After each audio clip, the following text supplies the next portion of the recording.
Today we are previewing the Steelers' Week 10 matchup versus the Green Bay Packers at Acrisure Stadium this weekend.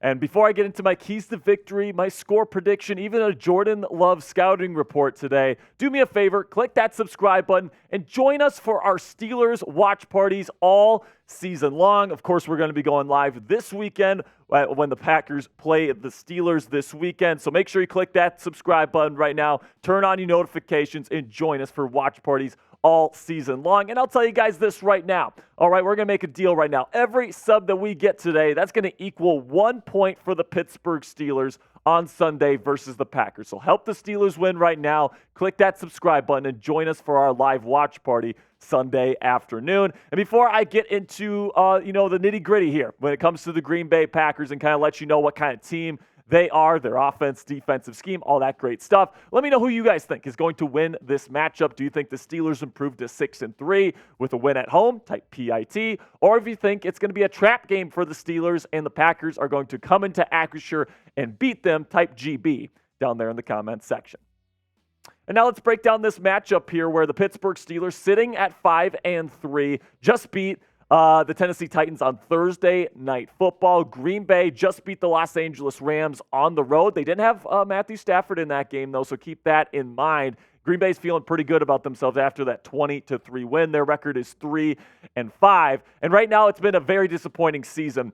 Their first season without Aaron Rodgers. Jordan Love has not looked particularly great, but we'll get into him later in today's show. And right now, they're sitting at 3-5. Head coach Matt LaFleur, one of the highest win percentages among NFL head coaches right now. But, I mean, when you have Aaron Rodgers and an MVP-level Aaron Rodgers for the number of years that he did, and pretty much right away, he's going to have a very high win percentage. Now that Rodgers is gone, this team is starting to struggle. They run one of those third-generation West Coast offenses inspired by Sean McVay, Kyle Shanahan. They run lots of outside zone run schemes. They do a bunch of flood concepts. You're going to see lots of the West Coast elements in this offense this week. And then their defensive scheme, led by defensive coordinator Joe Barry, is a Fangio-style quarters-based defense. They play quarters more than anybody in the National Football League. Super predictable defense, so the Steelers better have the answers to the test offensively this week. And so far this season, they've beaten some pretty bad teams. Let's face it. I mean, just 3 wins so far against the Bears in Week 1,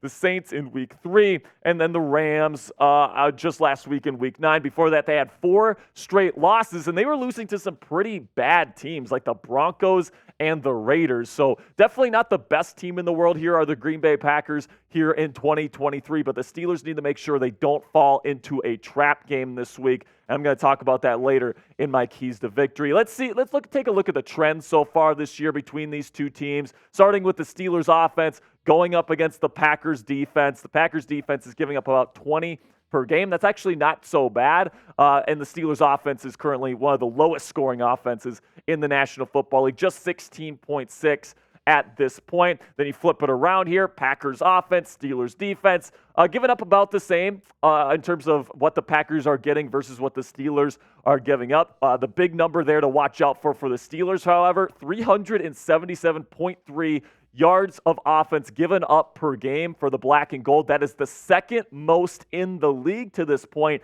The only defense doing worse right now is the Denver Broncos, but the saving grace so far for Pittsburgh has been those turnover numbers, 16 so far this year, and then also the pass rush has been incredible as well. So if you believe the trends here, they will tell you that the Green Bay Packers are the favorites, but very slight favorites here, and they predict about a 21-20 win for the Green Bay Packers. Now, I'm going to let you guys know my score prediction later on in today's show. And still to come here, I got 5 keys to victory versus the Green Bay Packers I'm going to share with you guys here in a couple of seconds. And then also, I've got a full Jordan Love scouting report, so you're not going to want to go anywhere here. But first, I want to tell you about today's sponsor at Game Time. And let me tell you, man, this is the only ticketing app that I use. I'm absolutely in love with using Game Time because I'm somebody that loves to get last-minute tickets, and Game Time is perfect for that because they got the lowest price guarantee. You never have to worry about going to different ticketing apps to try to find a better price.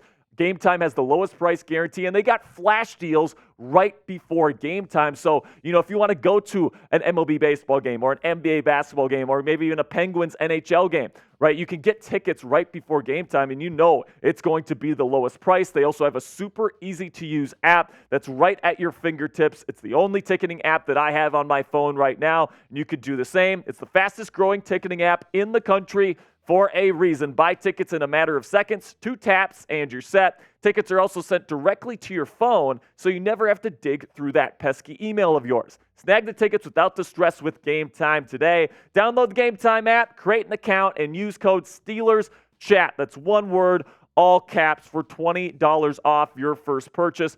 Terms apply. Again, create an account and redeem code SteelersChat. One word, all caps, for $20 off.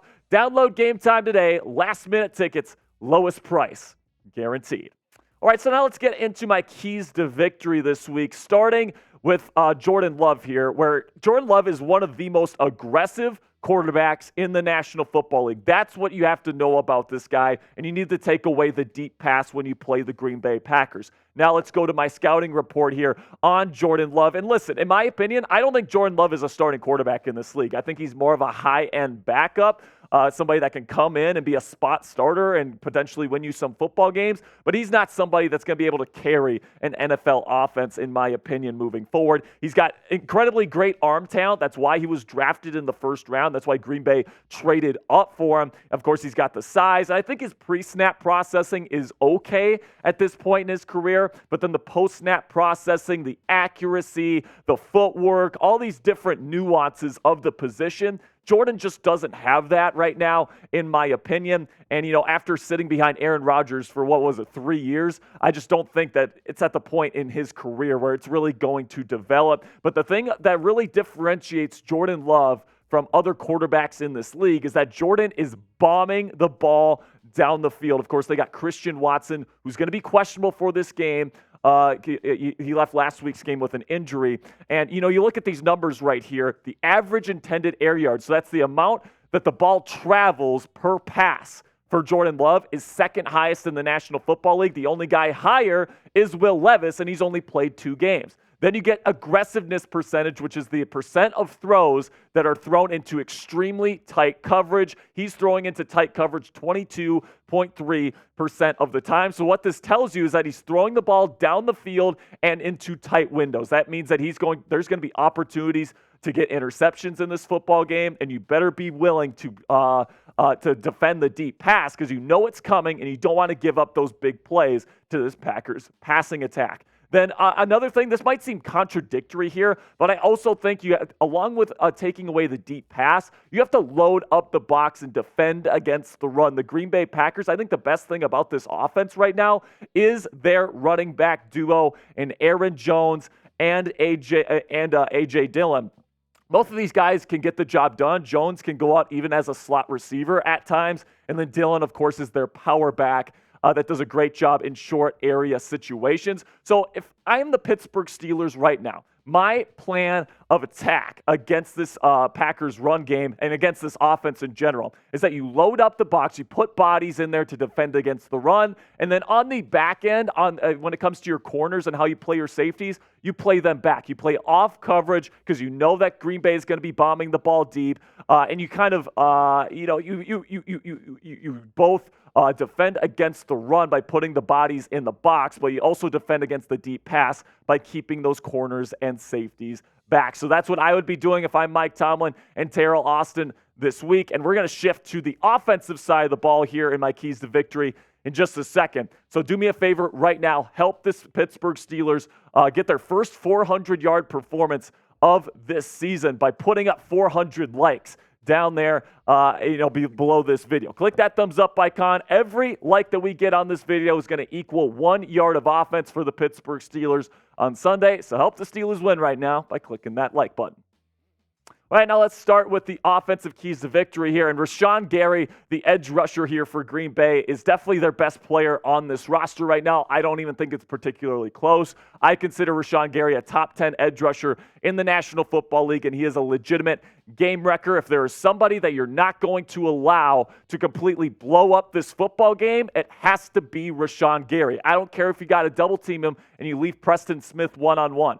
You just have to make sure that Rashawn Gary, who is an absolute monster on the outside, isn't going to be able to completely ruin this football game, because right now he's having a fantastic season. 18 tackles, 4.5 sacks, and 5 tackles for loss for Gary so far this year. And let me tell you, on film, it looks even better. This guy is big. He is fast. He's got a very quick twitch, and he's got a very nice pass rushing skill set and tool belt at his disposal. Can beat you in a lot of different ways. So if you're Broderick Jones and you're starting at right tackle this week, you're going to be lining up against Rashawn Gary quite a bit. I don't care what you got to do. I don't care if you got to double him. I don't care if you got to chip him. You got to slow this guy down. If you do that, you're going to have a pretty darn good chance at success against this Green Bay Packers defense. And then when it comes to Kenny Pickett and the passing attack this week, you have to know the answers to the test, because pretty much you know what the Green Bay Packers are going to be running. It's going to be cover 4 quarters and cover 6 probably 90% of the time. They don't blitz a whole lot. They stick to what they want to do,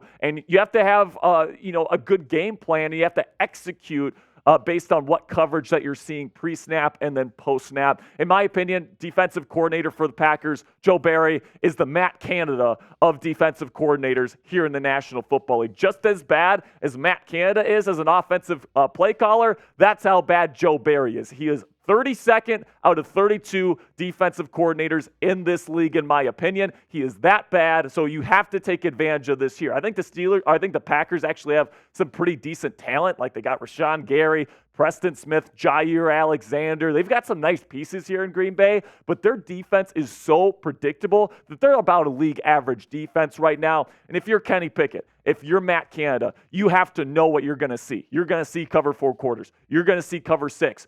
Those are rules-based defenses, guys. So if you can go into it with a game plan with lots of quarters beaters, lots of cover 6 beaters, and you know how to attack these defenses, then I think this will be a really, really nice bounce-back performance. Another building block for the Steelers offense and Kenny Pickett moving forward. And if Pickett can build some confidence going into this week, I think for the rest of the season, that'll be a huge building block for him to try to become the franchise quarterback long-term here in Pittsburgh. Then the final key to victory this week on my list is don't fall into the trap. This is a classic Steelers trap game situation here. You come off a big win on prime time. You have ample time to prepare for this football game against a team that is struggling, and you're at home. You've got all the advantages on your side. This is exactly the type of game that can derail a season for the Pittsburgh Steelers, especially because the AFC North is so freaking good right now. Everybody is in the AFC playoff picture. Everybody is sitting at 5-3 or better. You can't afford to lose to the freaking Green Bay Packers at home this week. You can't do it. You got Cleveland and you got Cincinnati in the weeks to come. You have to go into that stretch sitting at 6-3 and putting yourself in a position to really make your mark on the division over the next couple of weeks. So I do think that the Steelers are going to get the job done this week. I'm going to make an official prediction here of 24-13 final score. It's going to be a nice, solid victory. This will be the Steelers' first win of over 1 possession, so that will be nice. And you feel really good going into the Cleveland Browns matchup there in Week 11 with the win over the Pack. All right, now it's your turn. Get in the comment section and let me know right now, what is your score prediction for Steelers versus Packers? Mine is 24-13. Let me know yours down there in the comments section. And if you want to see where we here at Chat Sports stack the Steelers up against the rest of the teams in the National Football League after a 5-3 start, you can check out our latest main Chat Sports YouTube channel video here where we did the Week 10 power rankings here. Link is going to be in the comments and description of today's show. And that'll be it for me today, Yinzers. Thank you guys so much for all of your support. Make sure you click that subscribe button and join us for our live watch party on Sunday. And until next time, guys, here we go, Steelers.